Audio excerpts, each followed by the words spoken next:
नमस्कार। नाट्यशास्त्र का उपनिषद दर्शन से अथवा वेदांत से क्या कोई संबंध है? यह प्रश्न ही ऊपरी तौर पर बेतुका लग सकता है, अनुत्थानोपहत जिसको कहते हैं, जिसको कि उठाना ही आवश्यक नहीं है, ऐसा लग सकता है। पर नाट्यशास्त्र जो भरत मुनि का है उसको पढ़ते हुए, उसके अंतःस्वर को, उसके अभिप्रायों को समझते हुए हमको लगता है कि वेदांत से और उपनिषद दर्शन से नाट्यशास्त्र का गहरा संबंध है।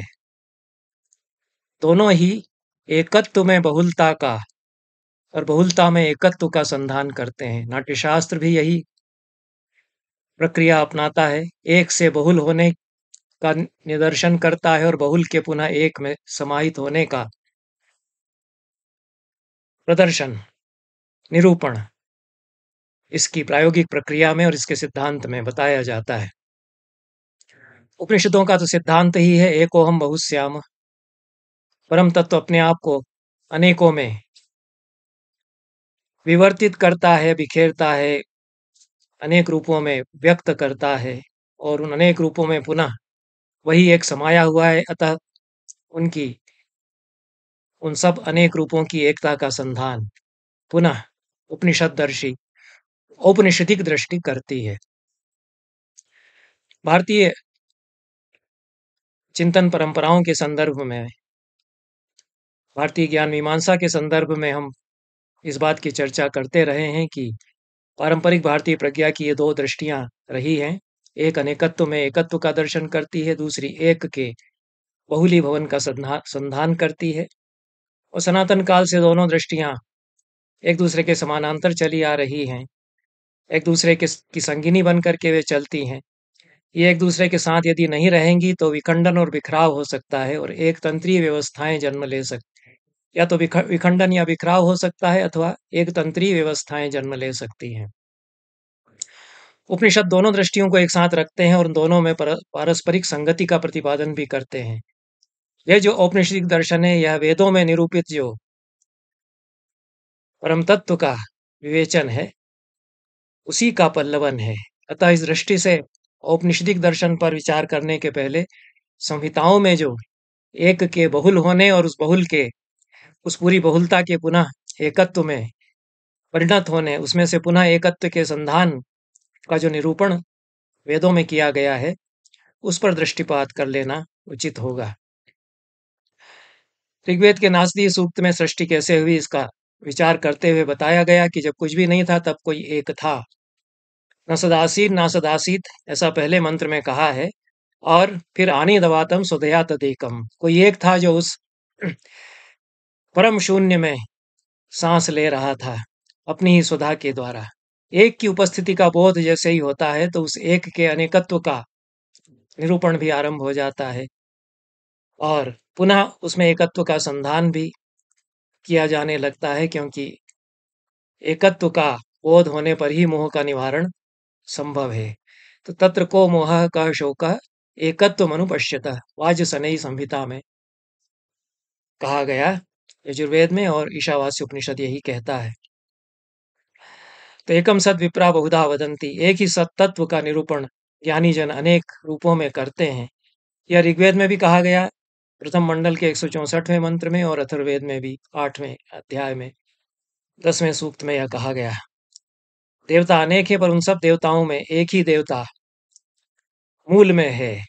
तो एक एव नमस्य भिक्षुड्य अथर्ववेद कहता है, एक एव नमस्य सुषेवाह, योयम अंतर्यमा योयम अर्यमा स वरुण स रुद्र महादेव सोग्नि सौ सूर्य सौ महायम। वही एक परम तत्व है जो अपने आप को आर्यमा, वरुण, रुद्र, महादेव, अग्नि, सूर्य, महायम आदि रूपों में व्यक्त करता है। तो एको देवो मनसि प्रविष्टो प्रथमो जातः सौ गर्भे अंतः, एक ही देवता सबकी चेतना में पिरोया हुआ है, वही नाना रूप धारण करता है। यह अथर्ववेद बार बार कहता है। अथर्ववेद वेदांत का अत्यंत ही महत्वपूर्ण ग्रंथ है और उपनिषदों में अथर्ववेद में जो वेदांत तत्व निरूपित है उसका भी प्रतिफलन हम देखते हैं। यद्यपि अथर्ववेद का जो वेदांत तत्व है उसमें अनेक अवधारणाएं अनोखी हैं जो कि तत्पश्चात हमको उस रूप में नहीं मिलती हैं। जैसे उच्छिष्ट ब्रह्म है, स्कंभ ब्रह्म है। उपनिषद कहते हैं कि एक सती आरंभ में था, वह अद्वितीय था और उसने सोचा कि मैं अपने आप को बहु बना लूं, मैं बहु हो जाऊं, अनेक रूपों में जन्म लूं। तब उसने अपने तेजस का सर्जन किया और उस तेज ने सोचा कि मैं बहु हो जाऊं। ऐसा तो यह एक तत्व से अनेक की उत्पत्ति, प्रारंभ प्रारंभ में केवल जल ही था और उससे अनेक तत्व उत्पन्न हुए, कई रूपों में उपनिषद बताते हैं। और फिर उस अनेक रूपों में पुनः एकत्व कैसे सोचा समझा जाए, इस पर भी विचार करते हैं। इसको परंपरा में वृक्ष के दृष्टांत से समझाया जाता रहा है। पेड़ का मूल एक है, उसी मूल से उसकी तने, शाखाएं, पल्लव, पुष्प, फल ये सब फूटते हैं। एक मूल से अनेक शाखाएं हो जाती हैं। एक एक शाखा में कई कई पत्तियां आती हैं, फिर फूल आते हैं। हर हर एक फूल का एक वृंत होता है जिसमें वो पंखुड़ियां बंधी रहती हैं, उसमें से पंखुड़ियां फूटती हैं। पंखुड़ियां बाद में आती हैं, केंद्र जहां से पंखुड़ियां फूटती हैं वो पहले से है। सारी पंखुड़ियों का एक केंद्र, एक वृंत हुआ करता है और पंखुड़ियों और वृंत में जो संबंध है उसको हम केंद्रापसारी दृष्टि से भी समझ सकते हैं, केंद्राभिमुख दृष्टि से भी समझ सकते हैं। केंद्र की और अभिमुख है सारी पंखुड़ियां, उससे जुड़ी हुई हैं, उनका मूल उस केंद्र में है और उस केंद्र से निकल करके वे बहुल होती हैं। इस दृष्टि से भी हम समझ सकते हैं। उपनिषद दोनों दृष्टियों से प्रतिपादन करते हैं सृष्टि प्रक्रिया में, अपने परम तत्व के निरूपण में। एक से अनेकों की सृष्टि भी वे बताते हैं और अनेकों को उसी में बढ़ता हुआ, उसी में समाहित होता हुआ, उसी की ओर ताकता हुआ वे प्रतिपादित करते हैं। उस एक को उन्होंने आनंद कहा है। आनंद से ही सारी सृष्टि के प्राणी जन्म लेते हैं, उसी के लिए जीवन में खटते हैं और उसी की ओर अभिमुख होते हैं। यह कहता है बृहदारण्यक उपनिषद। यह केंद्राभिमुखी दृष्टि है और बहुलतावादी दृष्टि के साथ यह केंद्राभिमुखी दृष्टि भी निरंतर हमारी परंपरा में बनी रही है। तो एक अपने को अनेकों में विन्यस्त करता है, यह भी सत्य है, और वे अनेक पुनः एक में संवित होते हैं, उसी में समाहित होते हैं, यह भी सत्य है। तो यह एकत्व में अनेकत्व का संधान, मनुष्य की आत्म विस्तृति और अनंत से जुड़ने की प्रवृत्ति का द्योतक है। हर व्यक्ति अपने आप को विस्तारित करना चाहता है और एक ही आत्मा अपने आप को अनुवीक्षण करता है और अपने आप को अलग अलग रूपों में व्यक्त करता है। इसी तरह से आत्मा से नाम रूपात्मक जगत जन्म लेता है, यह उपनिषद कहते हैं। आनंद से ही ये सारे प्राणी जन्म लेते हैं, आनंद की तरफ बढ़ रहे हैं, आनंद में संविशित होते हैं। यह तो कहा ही गया है, आनंदात खल विमानी भूतानि जायन्ते आनंदम प्रयन्त्य अभिसंविशन्ति। और उस आनंद या भूमा के अनुभव में रहकर ही नाट्य की सृष्टि होती है। रस भी उसको कहा गया है। भरत मुनि भी उसकी यही प्रक्रिया बताते हैं। आचार्य अभिनव गुप्त जब शैव दर्शन सम्मत व्याख्या करते हैं, तब भी वहाँ यही प्रक्रिया आती है। आनंदोच्छलिता शक्ति सृजत्यात्मानम् आत्मना। आनंद से उच्छलित होती हुई, स्पंदित होती हुई जो शक्ति है, वह अपने आप को अनेक रूपों में व्यक्त करती है। तो नाट्यशास्त्र पर जब हम विचार करते हैं तो हम देखते हैं कि एकाधिपत्य और एक तंत्रीयता के विखंडन, एक के बहुलीभवन तथा उस बहुलता के पुनः एकत्व में संधान का ही निर्वचन नाट्यशास्त्र है। नाट्यशास्त्र बताता है कि नाट्य विश्व में अनंत्य और एकत्व की यह प्रक्रिया कैसे प्रतिफलित होती है। इस प्रक्रिया में चेतना का प्रसार, असीम का अनुभव और एकत्व की अनुभूति होती है। अनंत अपने आप को विस्तारित ही नहीं करता, संकुचित भी करता है। इसलिए विस्तार और संकोच ये दोनों प्रक्रियाएं सृष्टि में जिस तरह से परम शिव सृष्टि करते हैं वहां पर होती हैं, उसी तरह से अभिनेता नट जब रंगमंच पर सृष्टि करता है, नाट्य विश्व की सृष्टि करता है, तो वहां भी यही विस्तार और संकोच दोनों की प्रक्रियाएं होती हैं। इस प्रकार से अपनी परिणति में प्रक्रिया की दृष्टि से ही एकता नहीं है, साम्य या एकाकारिता नहीं है, समाकारिता नहीं है, अपितु जो तत्व चिंतन है, तत्व बोध है, उसकी दृष्टि से भी नाट्यशास्त्र अपना दर्शन वहीं से निर्मित करता है जहां से कि वेदांत तत्व या उपनिषद अपना दर्शन निर्मित करते हैं। तो यह नाट्यशास्त्र के रसाध्याय में भरत मुनि नाट्य के 11 मूलभूत तत्व बताते हैं। रस, भाव, धर्मी वृत्ति प्रवृत्ति सिद्धि स्वर आतोद्य गान, रस भाव अभिनय धर्मी वृत्ति प्रवृत्ति सिद्धि स्वर आतोद्य गान तथा रंगमंच, ये एकादश नाट्य संग्रह कहा गया है। और सूक्ष्माति सूक्ष्म तत्व जो यहाँ है वह रस है। और नहीं रसादृते कश्चिद अर्थ प्रवर्तते, रस के बिना तो कुछ भी निष्पत्ति नाट्य में होती ही नहीं। मूल में वही है, वही कविगत संवित के भीतर भी विराजमान है, सूक्ष्माति सूक्ष्म तत्व के रूप में सृष्टा के भीतर विराजमान है। वही रंगमंच पर भावों के रूप में व्यक्त होता है, भावों के अनुसार फिर अभिनय, जैसे वृक्ष में तने से शाखाएं फूटती हैं, अभिनय कई प्रकार का व्यक्त होता है वहां पर। तदनुसार धर्मी का प्रयोग होता है, स्वभाव उसका बनता है, और तदनुसार वृत्तियों प्रवृत्तियों का प्रयोग होता है। ये 11 जो तत्व हैं जिनसे कि समग्र नाट्य विश्व निर्मित होता है भरत मुनि का, और संपूर्ण रंगमंच की अवधारणा विश्व में किसी अन्य रंगमंच की परंपरा में इतनी व्यापक अवधारणा नहीं प्रतिपादित की गई। नाट्य की, रंगमंच की या थिएटर की, जो नाट्यशास्त्र में भरत मुनि बतलाते हैं। तो यह रस के रूप में सूक्ष्माति सूक्ष्म तत्व से जो एक है और सब में पिरोया हुआ है, उसी से यह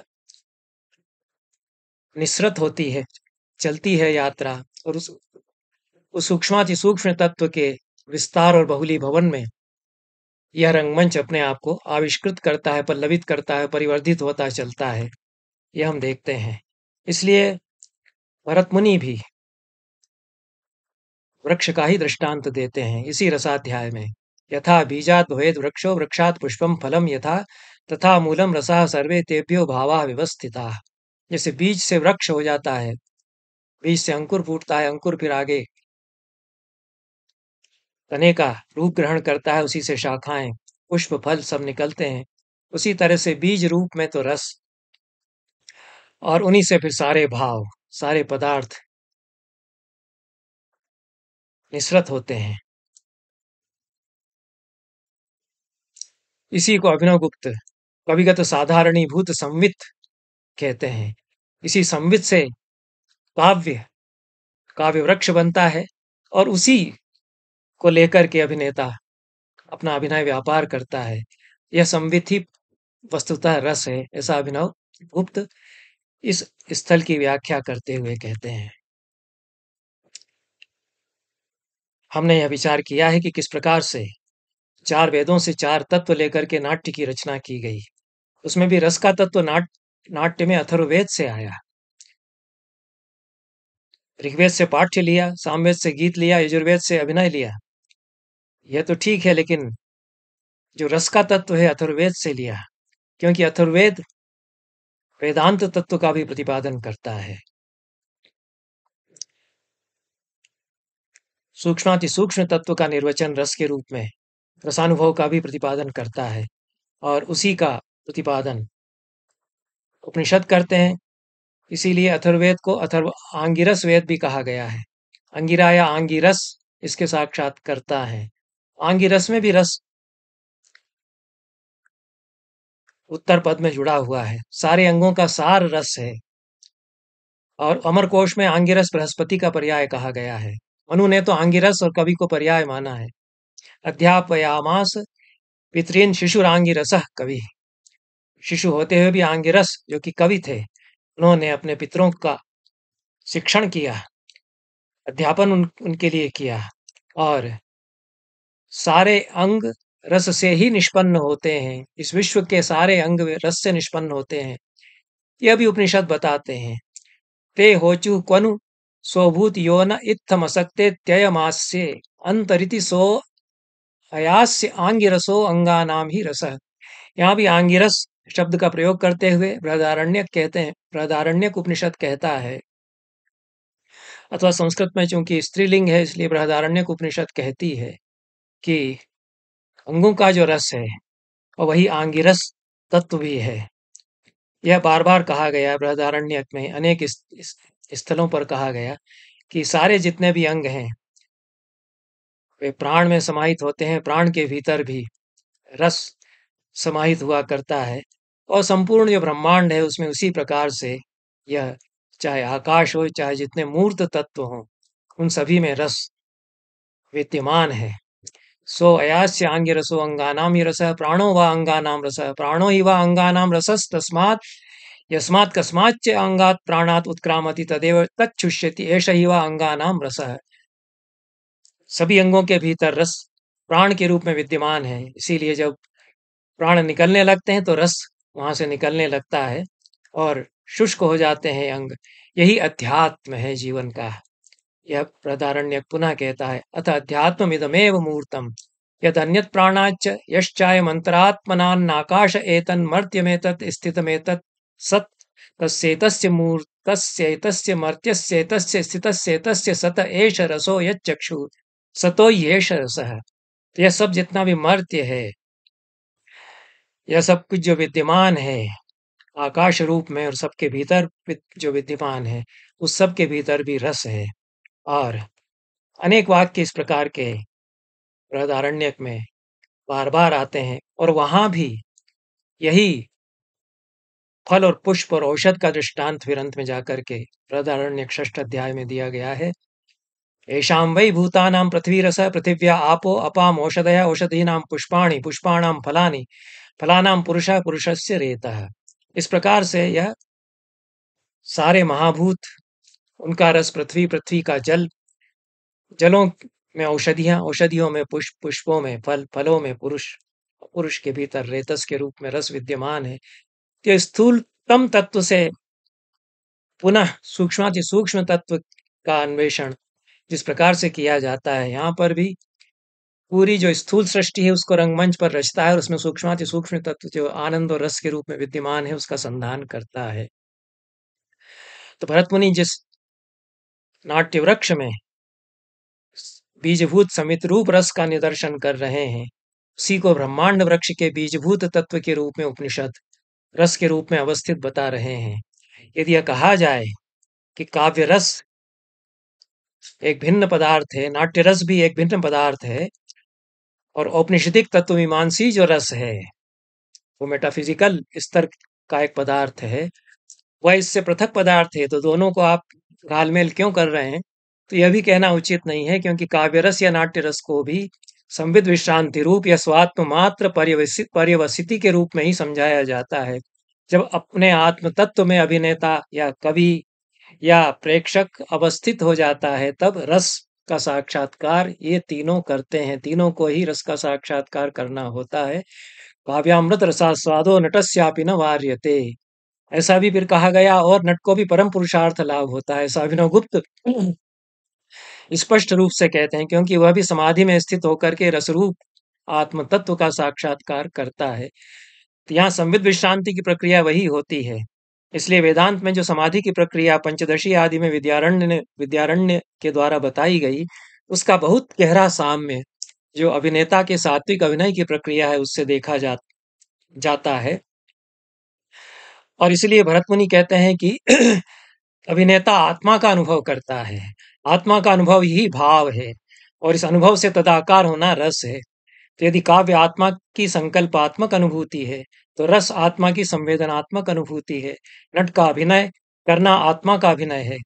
भाव के लक्षण में भरत मुनि ने कहा 26वें अध्याय में, आत्माभिनयनम भावो आत्माभिनयनम भाव। तो इस प्रकार से तत्वमीमांसी दृष्टि से हम देखते हैं कि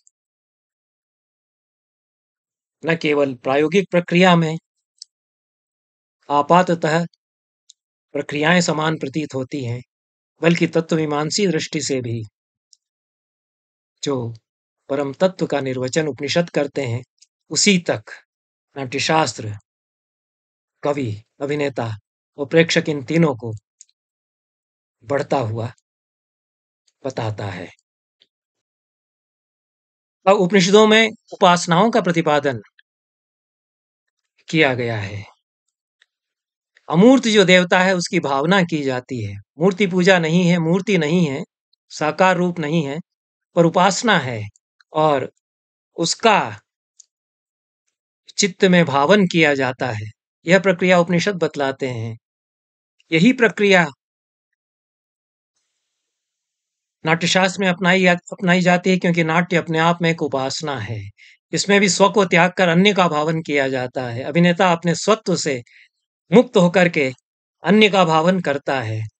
उपासना में भी अपने स्वत्व से मुक्त होकर के देवता का भावन जो उपासक है वह करता है। इसीलिए भरत मुनि अनेकत्र यह बात दोहराते हैं कि नाट्य की प्रक्रिया वेद और अध्यात्म पर आधारित है। वेदाध्यात्म तत्वेषु नाट्य में तत्प्रतिष्ठितम। ऐसा उन्होंने प्रमाण मीमांसा जो नाट्य की बताई है उसमें लोको वेदस तथा अध्यात्मम प्रमाणम त्रिविधम स्मृतम। लोक वेद और अध्यात्म ये तीन इसके प्रमाण हैं। तो अध्यात्म अपनी आत्मा में अवस्थित होना, आत्म तत्व में अवस्थित होना, और यही वेदांत तत्व से जुड़ता है नाट्य शास्त्र और नाट्य शास्त्र की सारी प्रक्रियाएं। किसी भी पात्र का अभिनय करना है, राजा आदि का अभिनय करना है, तो राजा मनुष्य है। अब गति प्रचाराध्याय में भरत मुनि राजा की गति बताते हुए कहते हैं कि जैसे देवों की गति होती है ऐसे ही राजा की गति होगी। तब जिज्ञासु मुनिजन उनसे पूछते हैं कि राजा तो मनुष्य है, उसकी गति देवों की गति से अभिन्न कैसे हो सकती है? इसके उत्तर में भरत मुनि कहते हैं कि वेद और अध्यात्म शास्त्र में राजा देवता के अंश से उत्पन्न कहा गया है।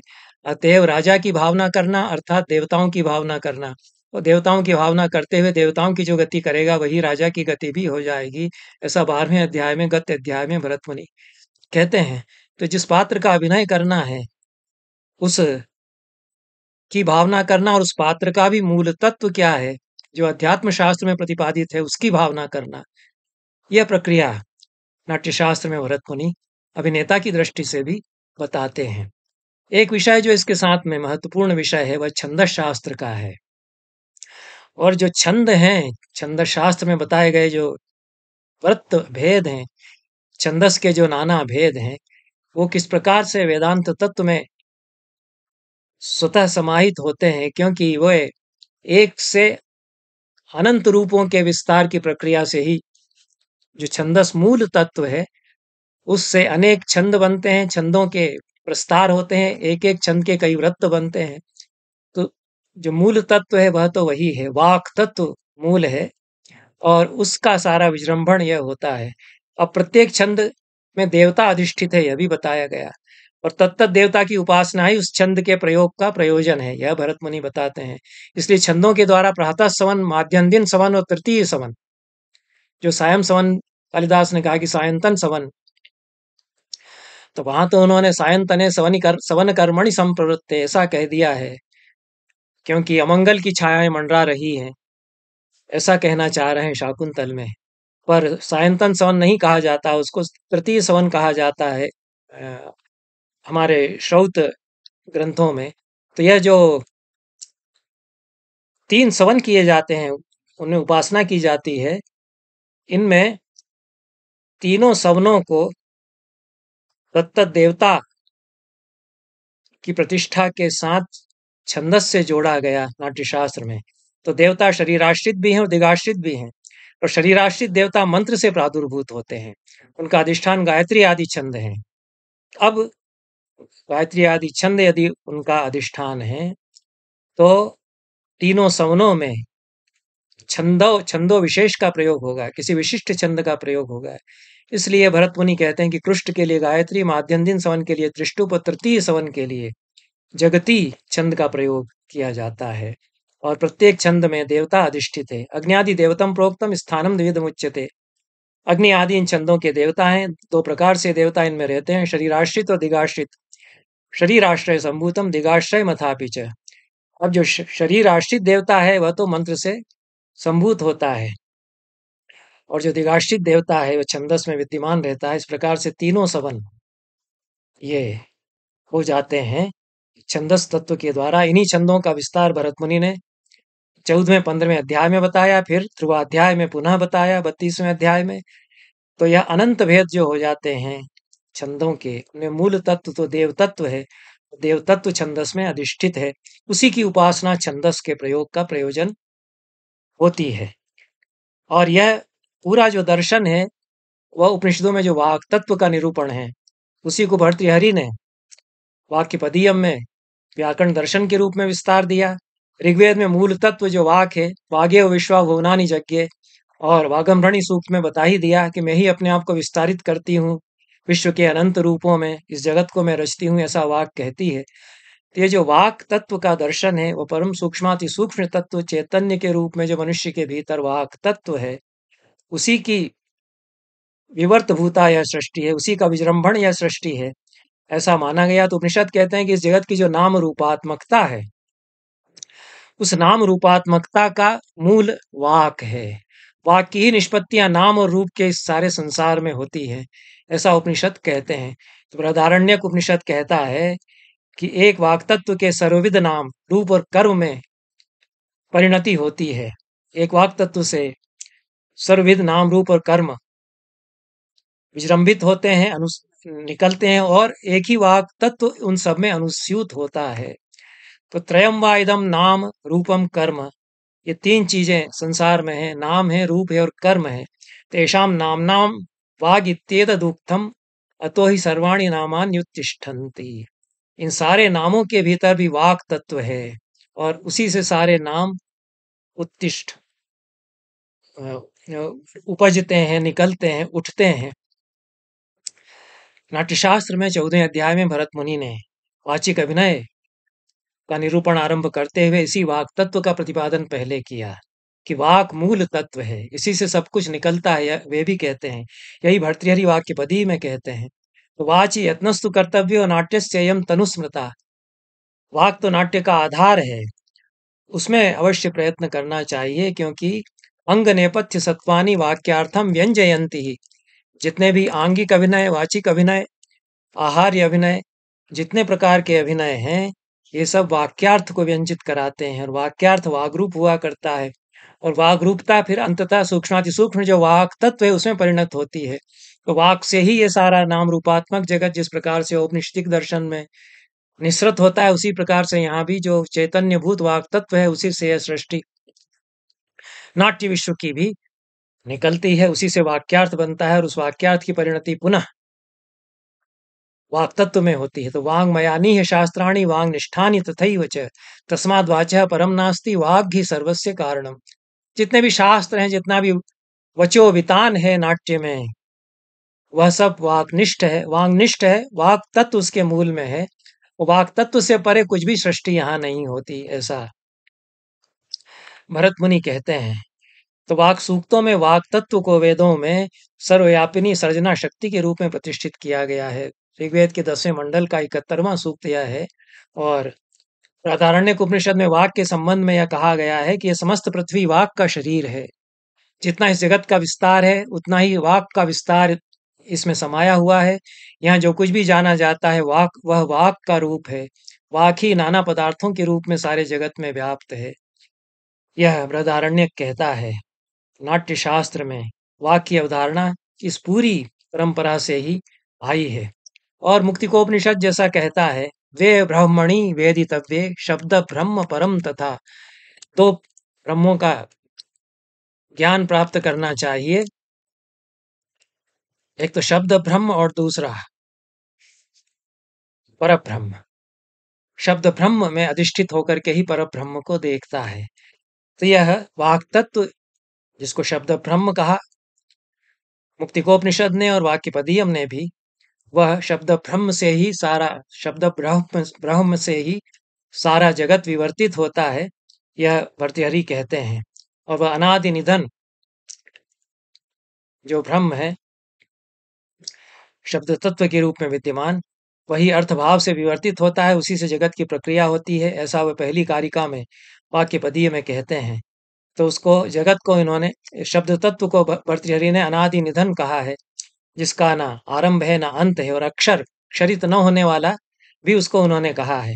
और यही शब्द ब्रह्म अर्थ के रूप में विवर्तित होता है, सारे जगत की प्रक्रिया भी इसी के द्वारा होती है, यह वे कहते हैं।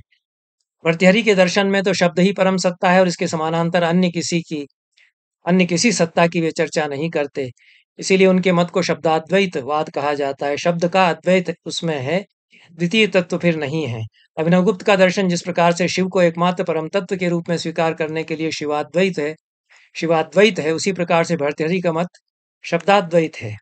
तो अक्षर भी उन्होंने इस शब्द को कहा। अक्षर के दो प्रकार से अर्थ लिए गए परंपरा में। सामान्यतया अर्थ तो उसका जो इस कारिका में है, अनादि निधनम ब्रह्म शब्द तत्वम यदक्षरम में, कि क्षरित या नष्ट न होने वाला, यह तो कह दिया गया। अनादि निधन उसको कह ही दिया गया है, जो अनादि है और जिसका निधन नहीं होता है।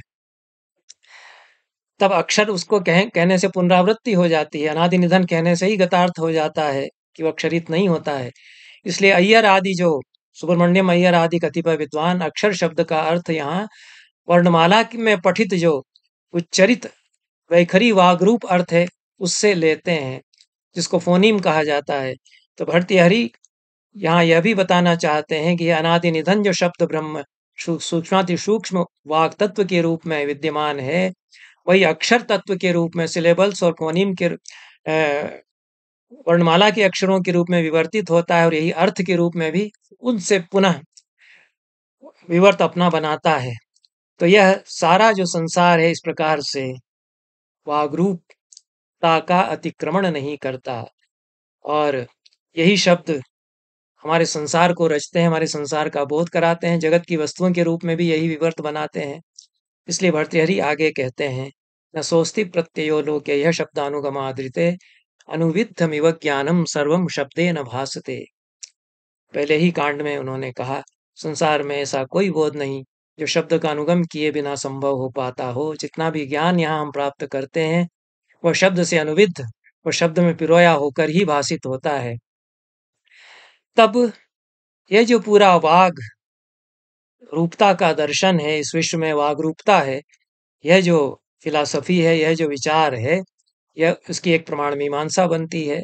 और जिस प्रकार से दर्शनों में प्रत्यक्ष, अनुमान, शब्द आदि प्रमाण माने गए, इन प्रमाणों का भी विमर्श किसी भाषा में ही संभव होता है। इन सारे प्रमाणों के पहले भी फिर शब्द तत्व है या वाक तत्व है। इसलिए वाक तत्व के बिना तो कोई प्रमाण मीमांसा ही संभव नहीं है, और संसार के किसी पदार्थ का बोध भी संभव नहीं है। तब नाट्य में जो बोध होगा, जितना जो कुछ भी होगा, वह वाक तत्व से संभव होगा, और वह यह जो शब्द ब्रह्म का दर्शन है, जो कि उपनिषद भी बताते हैं, उससे वह समझा जा सकेगा।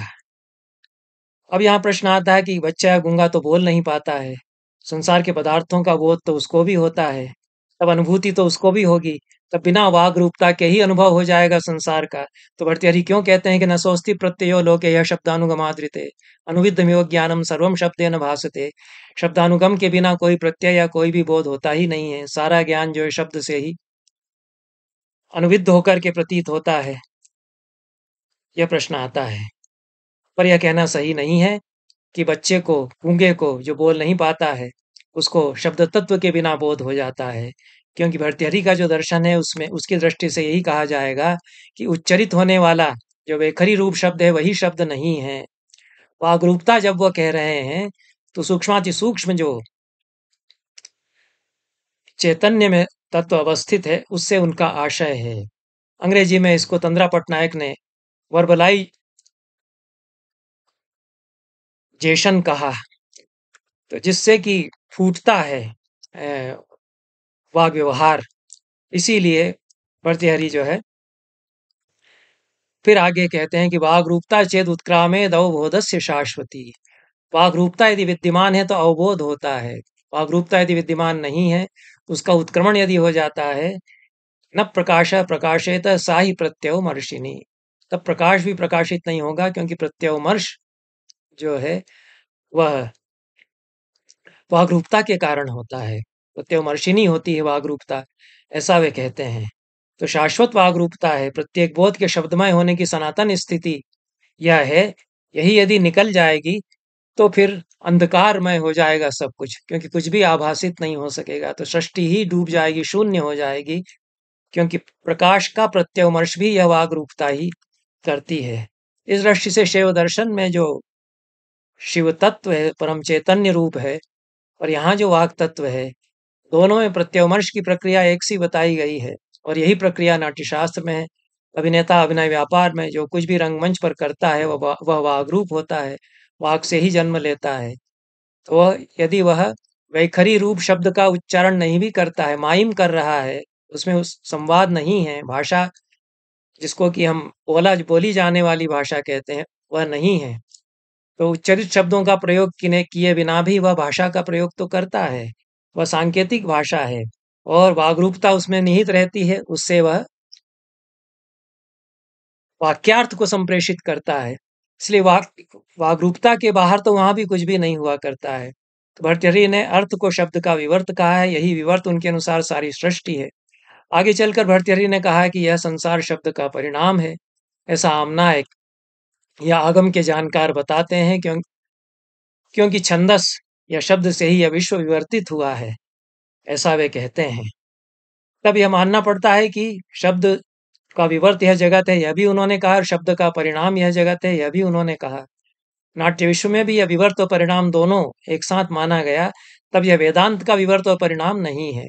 भर्तृहरि के दर्शन में और नाट्यशास्त्र में, भरतमुनि के दर्शन में विवर्त और परिणाम में इस तरह का कोई अंतर नहीं बनता, जैसा कि शांकर वेदांत में बनता है। और बौद्ध दार्शनिक शांतरक्षित ने भर्तृहरि के वाक्य पदियम की कारिका को समझाया है। यद्यपि पूर्व पक्ष के रूप में उन्होंने उपस्थित किया है, लेकिन वे विवर्त का अर्थ परिणाम यहाँ पर करते हैं। तब भर्तृहरि जगत को एक साथ शब्द का विवर्त भी कहते हैं, परिणाम भी कहते हैं। यह हमको मानना पड़ेगा। तब यह उस प्रकार का विवर्त नहीं है जो सीपी में चांदी आभासित होती है। यह एक परमार्थ का अनुभव हुआ करता है। तब संसार शब्द का परिणाम है, ऐसा जब हम मानते हैं तो यह एक पारमार्थिक अनुभूति नाट्य विश्व भी कराता है, और औपनिषदिक दर्शन में जो वागरूपता के द्वारा, वाग तत्व के द्वारा चैतन्य में विश्रांति होती है, उसमें भी वह अनुभव हम करते हैं। तो यह हरिवृषभ यहाँ पर कहते हैं कि विवर्त में अमूर्त मूर्त बनता है, एक अनेक रूपों में झलकता है, और यह अविद्या की शक्ति से संभाव्य होता है। यह विद्या का अविद्या में परिवर्तन है। तो यही बात भर्तृहरि ने ठीक इसके आगे की कारिका में फिर कही कि वस्तु मूल रूप में तो एक ही रहती है, शक्ति के द्वारा वह अलग अलग रूपों में प्रवर्तित होती रहती है।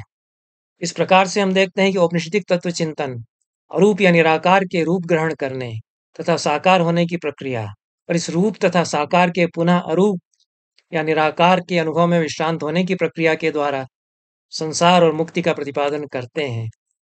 शब्दाद्वैतवाद में परा पश्यंती मध्यमा और वैखरी, इन वाणी के 4 स्तरों में यही प्रक्रिया घटित होती है। परा से वैखरी तक की यात्रा काव्य और नाट्य में भी इसी प्रकार होती है। फिर यह यात्रा वैखरी से परावाक या परा चेतना के बोध में जाकर पुनः समाप्त होती है, परिणत होती है।